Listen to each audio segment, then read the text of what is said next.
All right, welcome back everyone. ठीक है, सबका स्वागत है एक बार फिर से। So we are just learning sorry, is that okay? Okay, yeah. Thank you. So we're just learning the the importance of interpreting scripture correctly. और हम कुछ महत्वपूर्ण बातों को देख रहे हैं कि कैसे सही तरह से आप वचन को व्याख्या कर सकते हैं, अर्थ बता सकते हैं। And we are trying to understand the challenges that are there when we are interpreting scripture. और हम उन चुनौतियों को देख रहे हैं जो होते हैं जब हम वचनों को और या वचनों का अर्थ बताते हैं। So page number 5 in the English notes. और आपके इंग्लिश पुस्तिकाओं में पांचवें पन्ने पर, हिंदी में छठे पन्ने पर, There are 3 points here: यहाँ पे 3 बातें लिखी हुई हैं। observation, interpretation, application. अवलोकन करना, व्याख्या करना, लागूकरण। So that means when we are reading scripture, we observe what is the scripture saying. तो जब इसका मतलब होता है कि जब हम वचन को पढ़ते हैं तो हम इसका अवलोकन करते हैं। Second is interpretation. What does it mean? और व्याख्या करते हैं, इसका मतलब क्या होता है। And third is the application. How does it apply to me? और तीसरा है लागू करना, या So कैसे हम इसको लागू कर सकते हैं। So essentially we are trying to answer these questions as we are studying the scriptures. और जिस प्रकार इस वचन को पढ़ रहे हैं उसको समझने की हम कोशिश करते हैं। Let's read some of those statements on that page. और उस पन्नों पर कुछ जो बातें दी गई हैं उसको हम देखते हैं। Interpreting scripture requires dependence on the illumination of the Holy Spirit and the use of sound judgment and reason. पवित्र शास्त्र की व्याख्या करने के लिए पवित्र शास्त्र के प्रकाशन पर और उचित निर्णय तथा तर्क के उपयोग पर निर्भर रहने की आवश्यकता होती है। Yeah, so when we interpret scripture, we are depending on the Holy Spirit, who is the author of the scriptures. और जब हम वचन का अर्थ बताते हैं तो हम पवित्र आत्मा पर निर्भर करते हैं जो उस बात का लेखक है। But we're also using our mind to make sure that we are staying in the context of scripture and following some of the rules on how to interpret scripture. तो हम क्या करते हैं कि हम उस जो का व्याख्या करते हैं तो हम उस वचन को जो सही में है उसका हम अर्थ कर बताते हैं अपने मनों में, उसका अनुवाद करते हैं। So far I've shared 2 rules. अभी तक मैंने आपको 2 नियम बताए। 1, पहला, every scripture must be interpreted in the light of the rest of scripture. प्रत्येक वचन को बाकी के वचन के प्रकाश में ही उसका अर्थ बता देना चाहिए। Second, दूसरा, we must not assign a meaning to the text that is not in the original text or that is not assigned by scripture. और जो हम खुद ही नहीं किसी बात का मतलब हम बना दे, किसी बात का जो पहले से लिखी हुई जो हमारा संदेश या वचन है उसमें नहीं पाया जाता हो। Let me give you an example in the second one. और दूसरे में मैं आपको एक व्याख्या करके बताता हूँ। First is an example where the scripture is assigning a meaning. तो पहला है उस उदाहरण जहाँ पे वचन ने उसका अर्थ बताया है।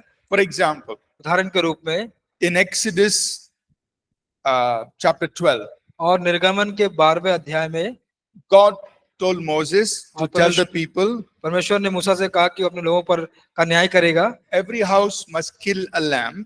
और प्रत्येक घर को एक भेड़े को मारना है। This has to be a very perfect lamb. और यह बहुत ही सिद्ध या शुद्ध मेमना होना चाहिए। A male lamb. जो पुरुष मेमना होना चाहिए। Firstborn. और पहलौठा होना चाहिए। You collect the blood. आप उसके लहू को लीजिए। And apply the blood to the doorpost of your house. और अपने घर के जो आपका घर का जो देवड़ी है उस पर आप उसको लगाइए। And then it will protect that family. और वह उस परिवार को सुरक्षा देगा। And the angel of death will not touch that family.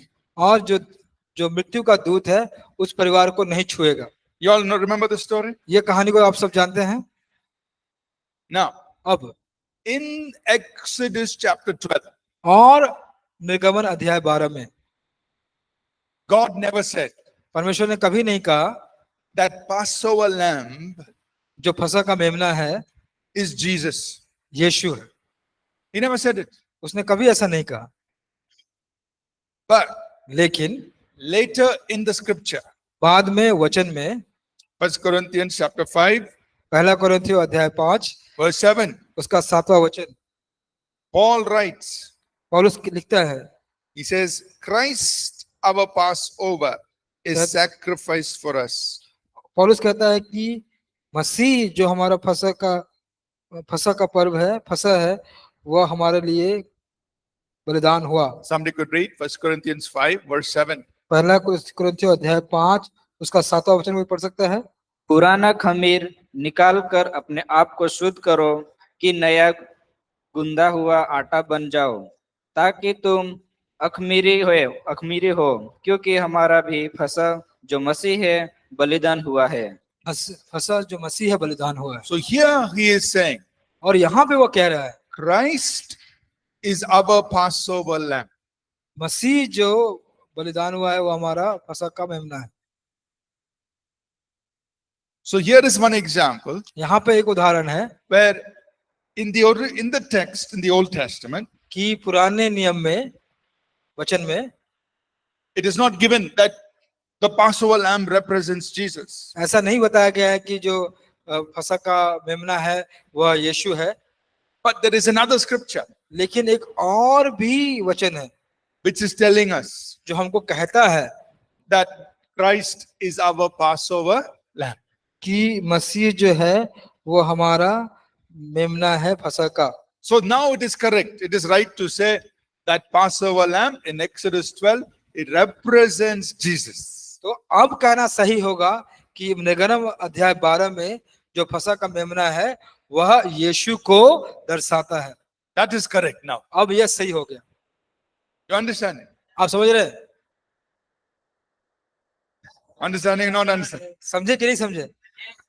Because the scripture is telling us that Christ is our Passover lamb. क्योंकि धर्मशास्त्र बता रही है कि मसीह हमारा फसह का मेमना है। So it's a correct thing. तब यह एक सही बात है। But let's take an example where suppose Jesus gave the story of the Good Samaritan. और जैसे कहानी का उदाहरण लेते हैं जहाँ पे यीशु ने एक दृष्टांत दिया अच्छे सामरी के बारे में, So he नेक said, सामरी के बारे में। you know, a man was going from Jerusalem to Jericho.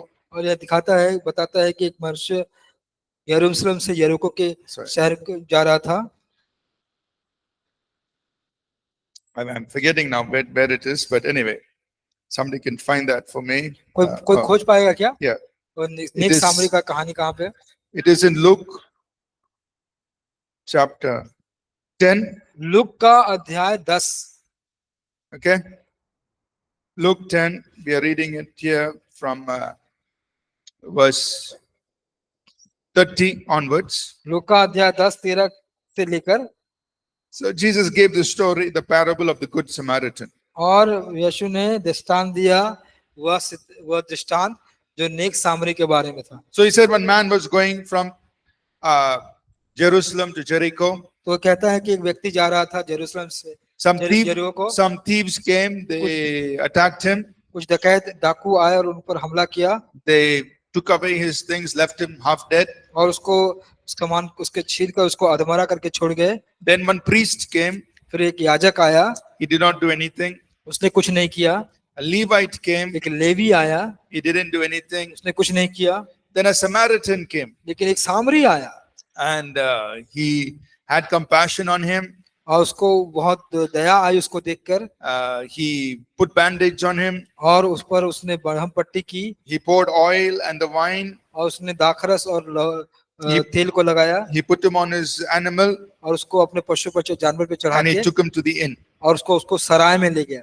So Jesus gave this parable. तो यीशु ने इस प्रकार इस यह दृष्टांत को दिया। So if somebody is preaching, तो कोई प्रचार कर रहा है, the man who is lying on the road are all the sinners.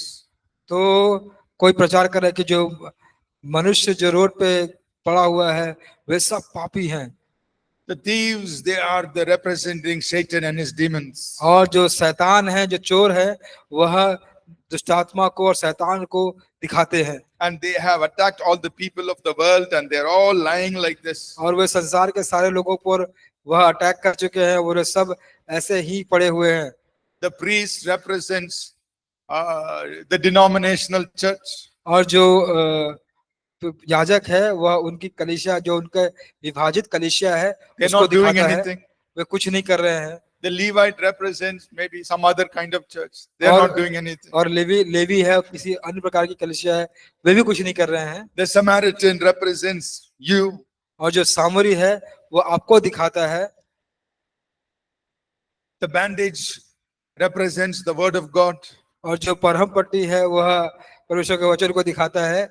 Oil represents Holy Spirit. और जो तेल है वह पवित्र आत्मा को दिखाता है। Wine represents what? I don't know. What's something. The जो wine दा- represents. जो दाखरस है किसी और चीज को दिखाता है। Then he brought this man to the inn. You have to bring him to the inn represents the church. और वहां व्यक्ति ने उसको सराय में लेके आया, तो सराय कलीसिया को दर्शाती है। So we must go and find all the sinners. और फिर हमें जाके ये सारे पापियों को खोजना है। We have to put the word of God, हमको परमेश्वर का वचन डालना है, oil of the Holy Spirit, पवित्र आत्मा का तेल डालना है, wine of something, और दाखरस किसी और चीज का। and we have to put them in on the animal. Animal represents, I don't know what, something. Bring them to the church. उनको अपने जानवर पे रखना है, पता नहीं जानवर का मतलब क्या होता है, फिर उनको कलीसिया में लेके आना है। Is that correct or wrong? क्या ये सही है या गलत है? Why is it wrong? कैसे गलत है?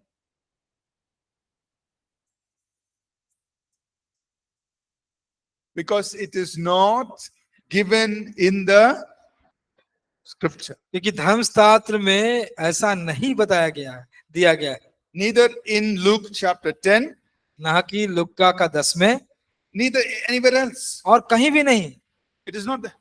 वो ऐसा नहीं है वहां पे। That's the first thing. ये पहली बात है। Second, दूसरी बात, Jesus gave this story to illustrate a point. और जो बैठाया गया उस स्थान पर, उसको दिखाने के लिए परमेश्वर ने यह कहानी कहा, यीशु ने यह कहानी कही। What was the point? तो वो विशेष बात क्या थी? वो बात क्या थी? The question Jesus was asked is, who is my neighbor? तो क्वेश्चन ने, जो प्रश्न पूछा था, यीशु ने कहा कि मेरा पड़ोसी कौन है? That means who must I care for? किसका मैं देखभाल करूं, देखरेख करूं? And in that, in response to that question, Jesus gave this story. तो उस प्रश्न के प्रति उत्तर में यीशु ने यह दृष्टांत या कहानी को कहा। He was not telling us about going and preaching the gospel, and that was not the context. तो वह संदर्भ नहीं था कि हमको जाके सुसमाचार करना है, उस संदर्भ में ही बात नहीं की गई थी। The context, who's my neighbor? जो संदर्भ है कि मेरा पड़ोसी कौन है, Whom should I help? इसको मैं मदद करना चाहिए, That was the thing. वहीं पे वही बात लिखा हुआ So whoever is in need, है। तो जो भी जरूरत में है, doesn't matter if they are from a different culture, अगर वो किसी अन्य संस्कृति है तो कोई बात नहीं, you help. आप मदद कीजिए। That's the point of the story. तो वह विशेष शिक्षा उस कहानी की है। Are you understanding? आप समझ रहे हैं? So scripture must be interpreted within the context of scripture. तो जो धर्मशास्त्र की बातें या वचन है, वह धर्मशास्त्र के वचन के संदर्भ में ही उसका अर्थ निकालना है, We must not assign some meaning to it that is not there. और उसका कोई मतलब हम बना के उसको मढ़े नहीं। Right? So when the Bible was written, तो जब बाइबल को लिखा गया था, it was written over a period of 1000 years. और वह लगभग 1000 साल के समय के दौरान लिखा गया था। And God used 40 different people और परमेश्वर ने 40 अलग लोगों का इस्तेमाल किया to write लिखने के लिए, these 66 books that we have in the Bible. और जो 66 किताबें हैं बाइबल में, उसको लिखने के लिए। What we must keep in mind हमको क्या मन में रखना चाहिए, is that all these 40 people were human beings. और यह ध्यान रखना है कि बात है कि ये जो 40 लोग थे, वे जो मानव थे, मनुष्य थे, They were not angels. वे स्वर्गदूत नहीं थे। They were human beings, like people like you and me. आपको और हमारी तरह वह एक व्यक्ति थे, इंसान थे, But they were inspired by the Holy Spirit. लेकिन वे पवित्र आत्मा जी से प्रेरित हुए थे। So as the Holy Spirit was inspiring them, और जैसे पवित्र आत्मा जी उनको प्रेरित कर रहे थे, they were writing वे लिख रहे थे in their language. अपनी भाषा में। They were writing according to their culture, वे लिख रहे थे अपने संस्कृति के अनुसार and in relation to the times in which they were living. और जिस समय के काल के दौरान वे रह रहे थे उससे संबंध रखते हुए। So they were using the language, they were using examples and illustrations, and they were using the literary style of their day and time. और उन दिनों के समय और उनके जो सांस्कृतिक बातें थी, जो बातें वहां पे होती थी, उनको ध्यान में रख के वे उस बात को लिखा करते थे। The revelation was from God. देखिए, जो प्रकाशन था वो परमेश्वर से था। The information that was being given was from God. जो जानकारी दी जा रही थी वह परमेश्वर की ओर से दी जा रही थी, But the language was a human language. लेकिन जो भाषा थी वह इंसान की भाषा थी, Only then you and I can read. ताकि उसी समय हम लोग आप उसको पढ़ सकते हैं। So the Bible is both a divine book and a natural human book. तो जो बाइबल है वह एक अलौकिक किताब भी है और प्राकृतिक या स्वाभाविक मनुष्य की किताब भी है। Amen. आमीन। It's divine because God inspired it. यह अलौकिक है क्योंकि परमेश्वर ने इसकी प्रेरणा दी। It is divine because the information and the revelation was coming from God. और यह इसलिए अलौकिक या दिव्य है कि ये सारे जानकारी परमेश्वर की ओर से आ रहे थे। It is human because a person was writing it. वह मानवीय भी है क्योंकि एक मनुष्य या मानव उसे लिख रहा था In human language, मानवीय भाषा में, with the illustrations from their day and time. उसके समय के दौरान, उसके दिनों के दौरान, उन दिनों के आधार पर उसके व्याख्याओं को लेकर, उनके जो बातें हो रही थी उन बातों को लेकर उसने लिखे। So Bible is both a divine book and a human book. तो बाइबल दोनों है, एक दिव्य किताब भी है, अलौकिक किताब भी है और मानवीय पुस्तक भी है। You understood? आप समझ गए? Okay. ठीक है। Good. Now let's go to chapter 3. आइए हम अध्याय 3 में जाएंगे। Now,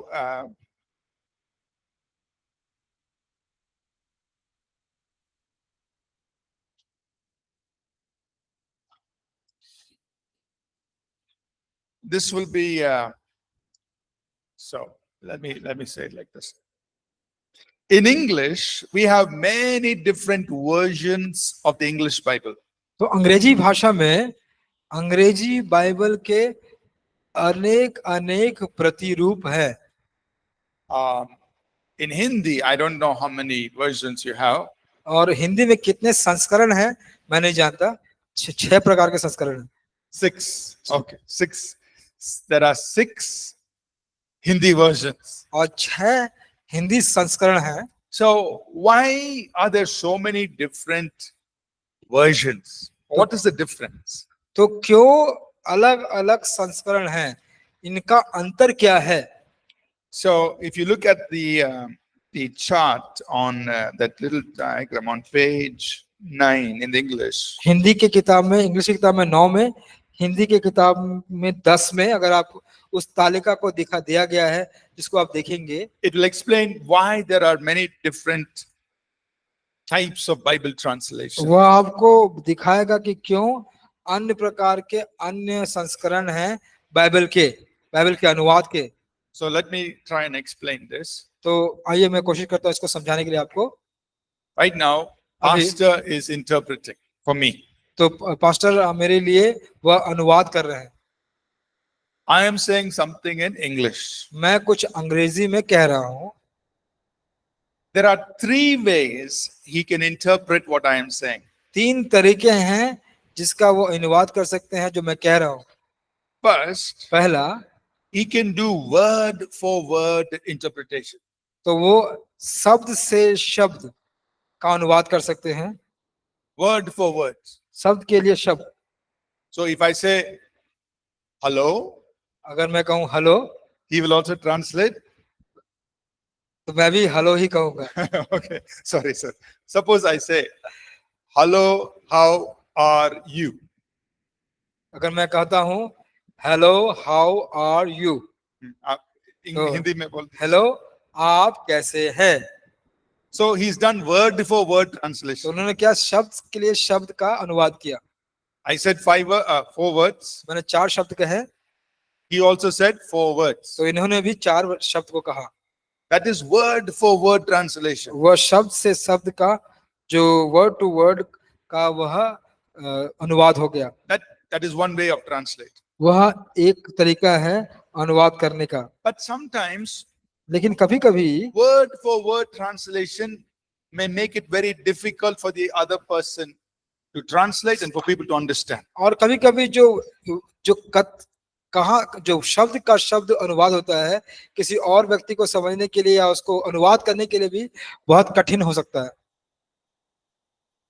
Because what I say in English in 4 words may not directly be communicated in exactly 4 words in Hindi.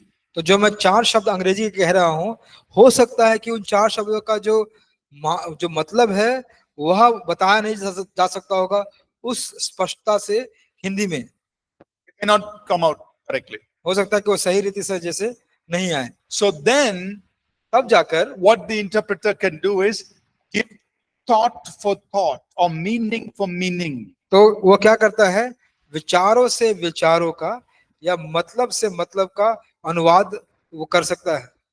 So the interpreter understands what I am saying, तो जो अनुवादक समझता है कि मैं क्या कह रहा हूँ, and then he says the meaning of what I am saying, he says it in the other language. तो जो वो कह रहे हैं उसका अर्थ उसका मतलब वो बता रहे हैं दूसरे शब्द में. That is another way to translate. यह दूसरा तरीका हो गया अनुवाद करने का. But there is a little problem. लेकिन यहाँ पे भी एक समस्या है, थोड़ी समस्या है. It means the interpreter has to correctly understand what I am saying. तो फिर अनुवाद करने वालों को भी सही से समझना है कि आप क्या कह रहे हैं, मैं क्या कह रहा हूँ.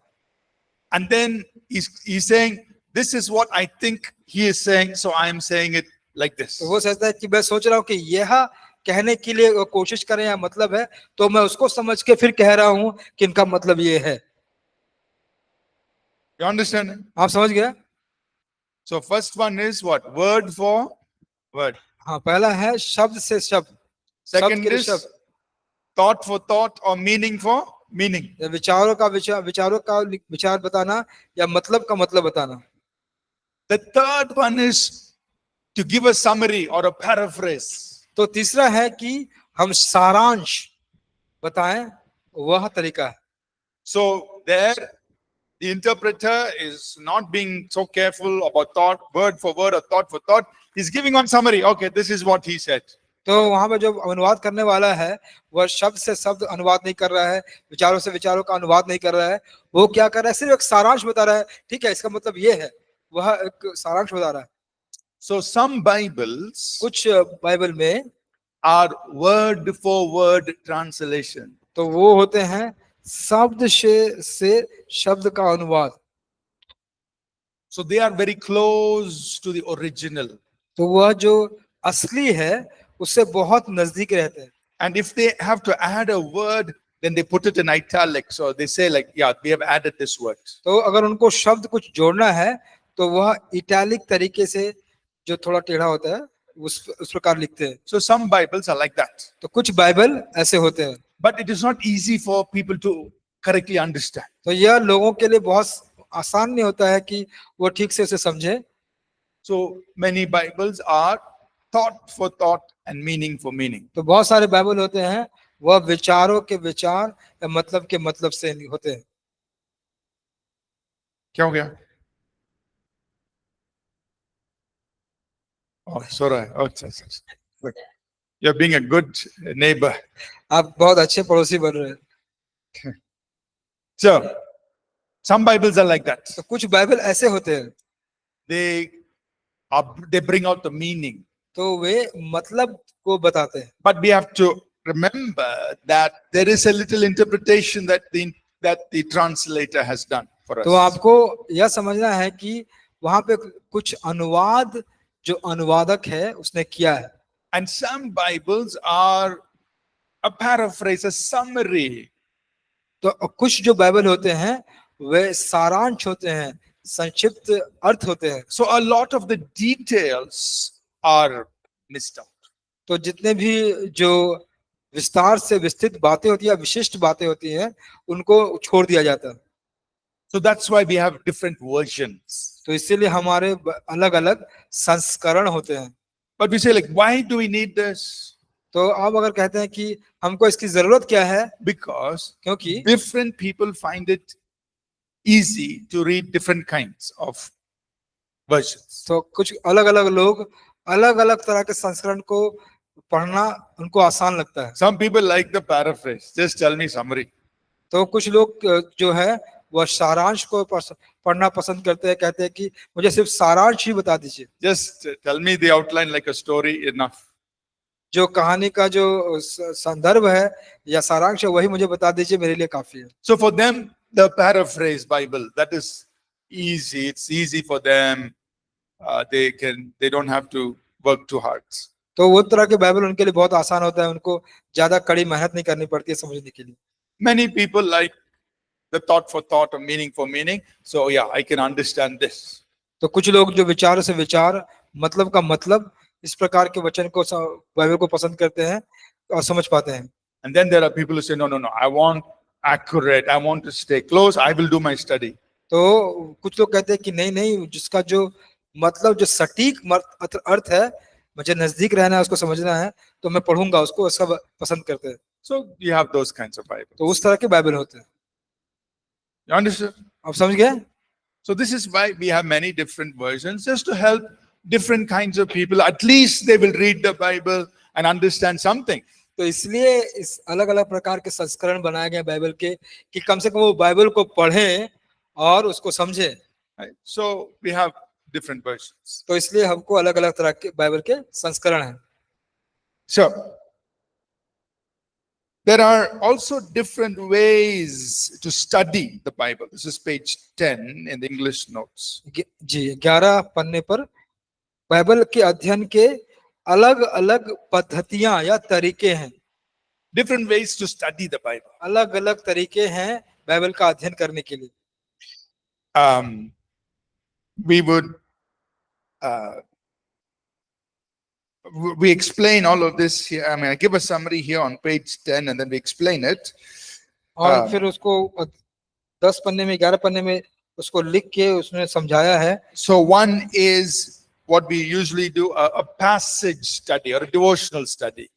तो जैसे कि कोई पंक्ति का अध्ययन, कुछ भाग का अध्ययन, डिवोशनल अध्ययन, भक्ति का अध्ययन करते हैं, उसको कहते हैं। Where you read a passage and you just think about it, you do the observation, interpretation and application of that passage. तो उस पंक्ति का आप मनन करते हैं, ध्यान करते हैं, उस पंक्ति का वह उसको वहां पे मनन करते हैं कुछ समय के लिए, वह कहते हैं devotional Vidhi. Yeah, so usually in the morning when you're doing a devotion, you'll read a little portion and then you would think about, what do I see in this?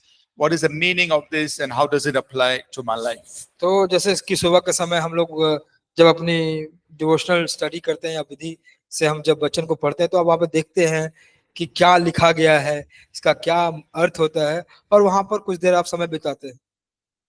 Another way of studying is to do character study. और दूसरा तरीका है जैसे प्रत्येक वचन का आपको चरित्र। You all with me? You all following me in the notes? क्या आप अपने नोट्स में देख पा रहे हैं? Yeah, आप सब following? Okay. जी। Okay, so character study. जैसे चरित्र का अध्ययन। Now, that is also a very interesting way to study the Bible. बहुत ही दिलचस्प तरीका है बाइबल को पढ़ने के लिए, जैसे चरित्र जीवनी का अध्ययन।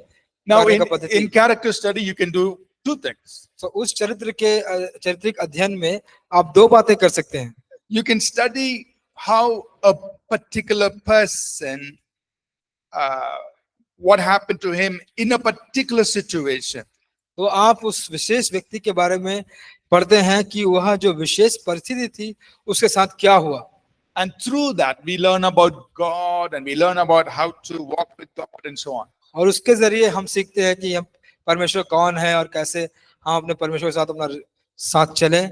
For उसको example, उसको हम सीखते हैं। जैसे उदाहरण के रूप में we can study about how when God told Abraham, go take Isaac and offer him as a sacrifice. What did Abraham do? How did he obey God? What did God do? I know we can study just that incident and learn a lot from Abraham's life. सो जैसे कि Abraham के जीवन के बारे में हम देखते हैं, जैसे कि अब्राहम वो उसको कहा गया था कि इसहाक अपने बेटे को ले और पहाड़ पे जा और उसका बलिदान कर, तो किस प्रकार अब्राहम ने उस बात को आज्ञा को मान के वैसा करना, तो हम देख सकते हैं और वहां से उदाहरण में हमने अपने बात को भी कुछ सीख सकते हैं। So we can study a particular incident, how that person behaved, how that person walked with God, and we can learn from that. We can be inspired by that. तो वहां से जो विशिष्ट जो उदाहरण परमेश्वर ने और अब्राहम ने दिया उसको हम सीख सकते हैं और उसके जीवन से हम कुछ सीख प्राप्त कर सकते हैं आज्ञाकारिता की। Or we can study how David went to fight Goliath और हम ये भी देख सकते हैं कैसे दाऊद गोलियत से लड़ने गया and how he went and how he believed in God, what words he spoke, how he faced, and we can learn and we can be inspired by that. So we are studying a particular incident in the life of David. और कैसे कि जब दाऊद लड़ने गया किस प्रकार अपने आप को तैयार किया और वो गोलियत से लड़ा, तो उस विशेष जो परिस्थिति से घटनाओं से हम सीख सकते हैं कि कैसे उसके चरित्र जीवन से सीख सकते हैं कि कैसा वो था। So that is one way to do character study. तो वह एक तरीका है जहां पर आप चरित्र या जीवनी पद्धति का इस्तेमाल करते हैं। Another way to do a character study is to study the full life, और दूसरा है कि आप उसके पूरे जीवन को पढ़ें, start to finish. शुरुआत से लेकर अंत तक। Everything the Bible said about Abraham. और जो बाइबल ने बताया है अब्राहम के बारे में वो So you study his full life. उसके पूरा जीवन को आप पढ़ते हैं। Or David, और Dawood from start to finish. शुरुआत से लेकर अंत तक, From the time we first hear about him till he dies. जब उस समय से जब पहले उसके बारे में सुनते हैं उसके मरने तक या मृत्यु तक, Everything the Bible says about David, जो बाइबल दाऊद के बारे में बताता है you study about that. आप उसके बारे में पढ़ते हैं। So full life, पूरा जीवन that is another way to study. एक दूसरा तरीका है सीखने के लिए, Character study. और चरित्र का अध्ययन। And through his whole life, we learn, we gain inspiration, insight. That's another way to study the Bible. और उसके पूरे जीवन से हम सीखते हैं और उसके जीवन से हम ज्ञान प्राप्त करते हैं। और एक तरीका है बाइबल से सीखने का किसी के चरित्र या जीवन के बारे में। Another way to study the Bible और दूसरा तरीका बाइबल को सीखने के is लिए to do a topical study. जो है एक अध्याय और विषय का हम अध्ययन करते हैं। For example, what does the Bible say on a particular topic? और उस जो विशेष सामयिक जो बात है उसके बारे में बाइबल क्या कहती है। For example, जैसे समय about divine healing. जैसे मान लीजिए अलौकिक चंगाई, What does the Bible say about healing that comes from God?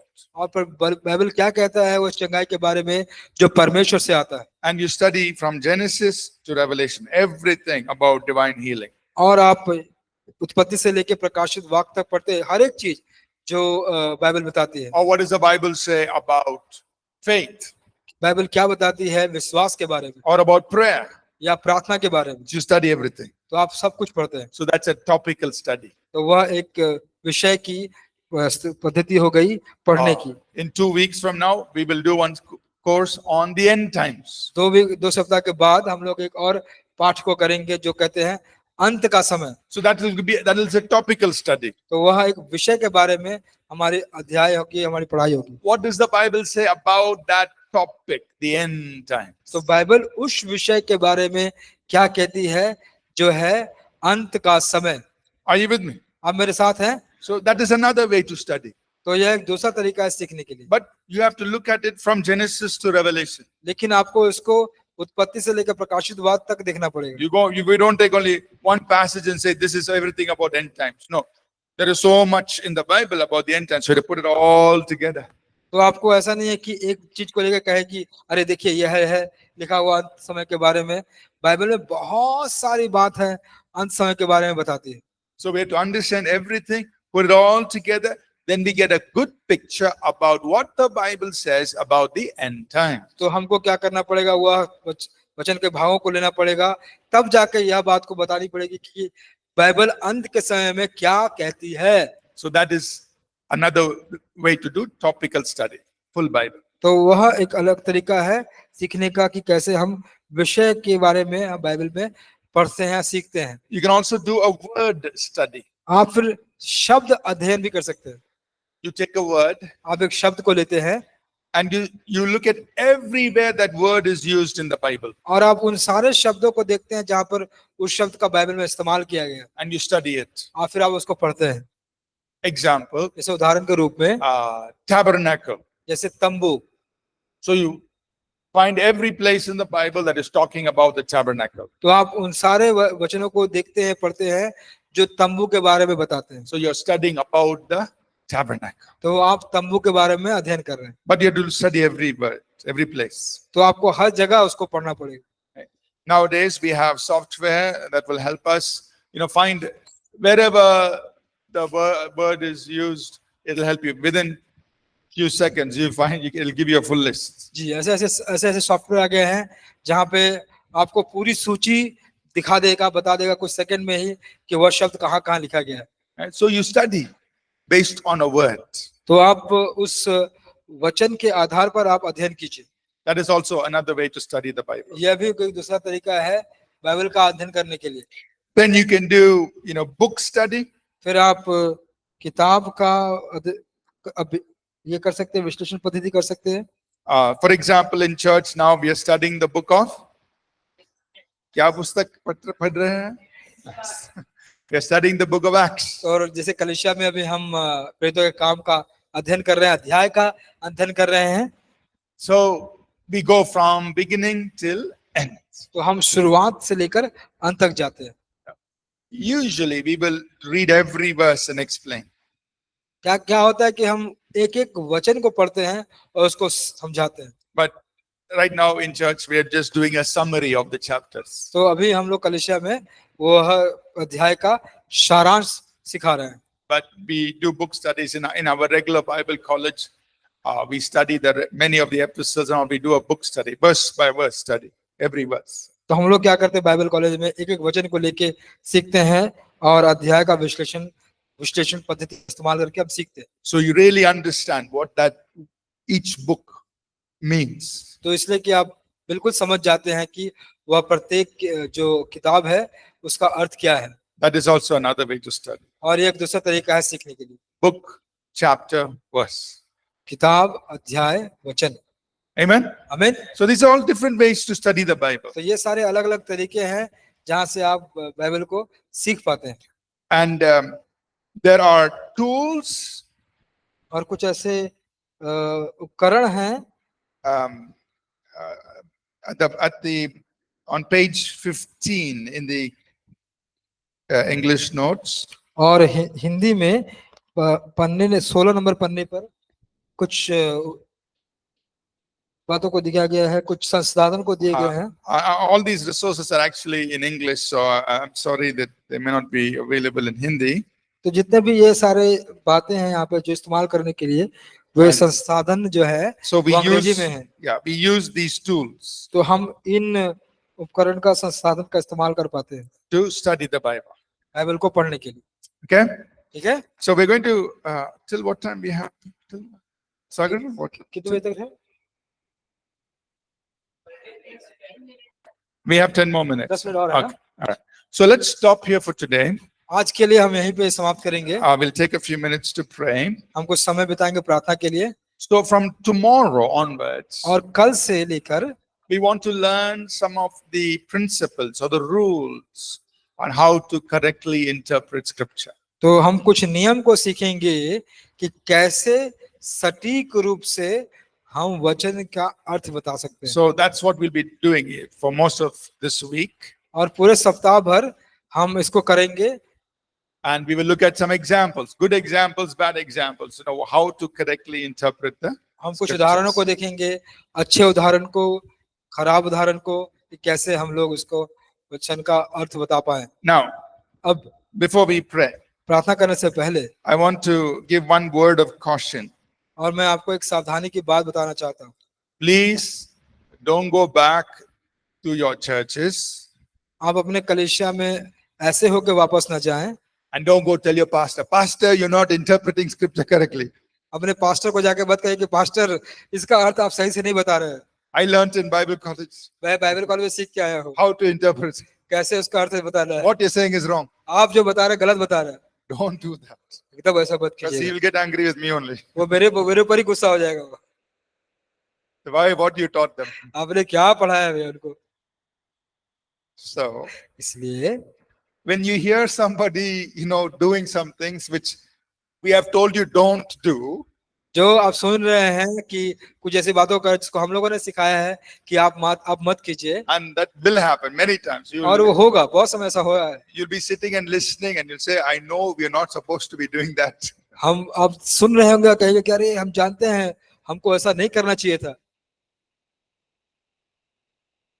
In English, we say, अंग्रेजी में हम कहते हैं eat the hay and leave the sticks. और जो भूसे है उसको खाओ और जो तना है उसको छोड़ दो, Or we say, eat the meat and spit out the bones. और मांस को खाओ हड्डियों को फेंक दो। समझ में आ गया? Yes, sir. So don't go and shout at the pastor. जाके आप अपने पास्टर के ऊपर मत चिल्लाइए। If you find that they are doing something wrong, अगर आपको ऐसा लगे कि कुछ गलत हो रहा है, take what is right, leave aside what is not right. तो जो सही है उसको आप लीजिए, जो सही नहीं है उसको आप छोड़ दीजिए। Just keep quiet. चुपचाप रहिए, Don't go and shout at the pastor. जाके आप पास्टर को मत चिल्लाइए। Understand? समझ गए ना? Okay? Because if you go try to correct your pastor and the pastor will get angry or what, I send them to Bible college. They came back and they are correcting me. अगर आप जाएंगे और अपने pastor को कहेंगे तो pastor कहेंगे अरे मैंने इनको बस भेजा था बाइबल कॉलेज में, अब यही आके मुझे सिखा रहे हैं। So don't do that. तो आप Okay? ऐसा मत कीजिए। Just eat the hay, leave the sticks. जो भूसा है उसको आप लीजिए, जो तना है उसको छोड़ दीजिए। Because it will happen. You'll hear many places people say all kinds of things. And देखिए आपको ऐसा होगा, ऐसा बहुत जगह देखेंगे कि लोग अलग अलग प्रकार की बातों को करते हैं। okay? ठीक है, We'll continue this tomorrow. Let's rise to our feet, take a few moments to pray. आइए हम सब खड़े हो जाएंगे और कुछ समय बिताएंगे प्रार्थना के लिए।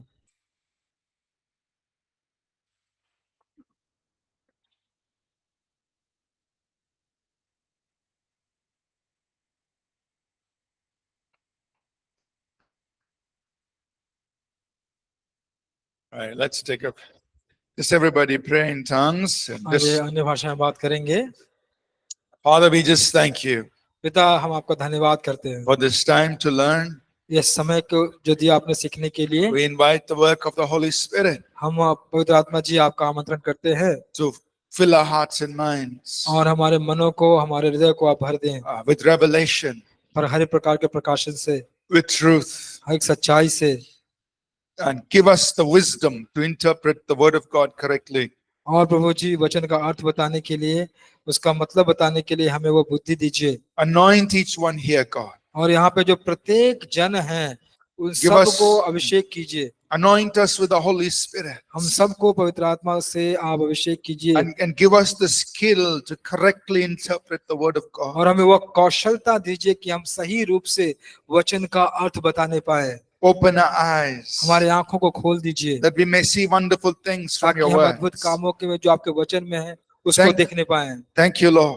प्रभु जी आपका धन्यवाद Thank करते you, हैं। Lord Jesus. यीशु मसीह आपका Just धन्यवाद pray करते in the Holy Spirit. हैं। प्रभु यीशु आपका धन्यवाद करते हैं। आइए Thank you, प्रार्थना Jesus. करें, प्रार्थना करें। धन्यवाद धन्यवाद करते रहिए।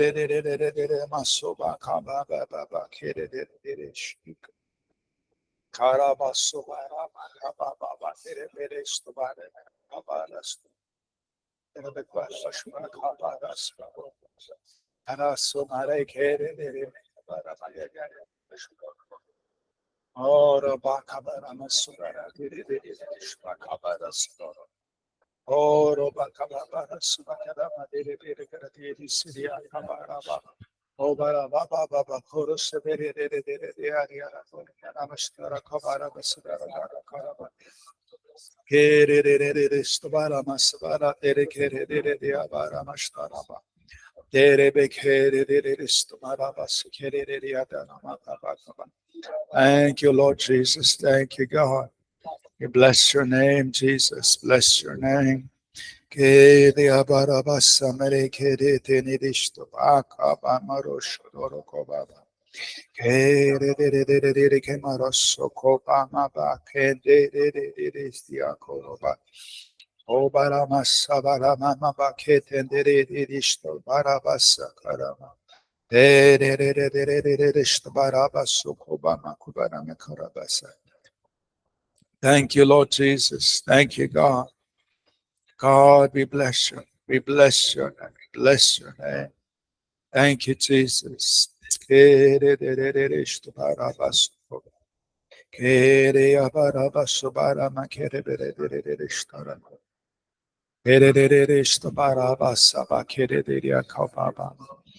Thank you, Lord. Thank you, Jesus. Thank you, God.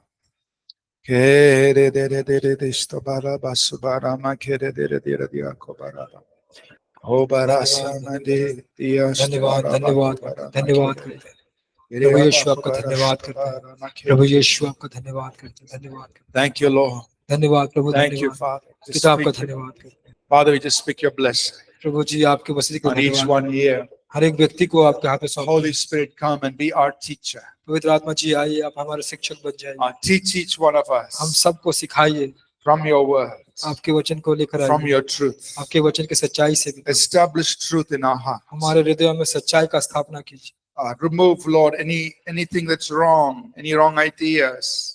और प्रभु जी हमारे जो बुद्धि है जो गलत है वो सबको हटा दीजिए पिता Let truth be established वो प्रभु जी सच्चाई स्थापित होने पाए in our hearts and in our lives. हमारे मनों में हमारे जीवन में भी In Jesus' name. यीशु के नाम से Everybody say, हम लोग सब कहेंगे Amen. आमीन Amen.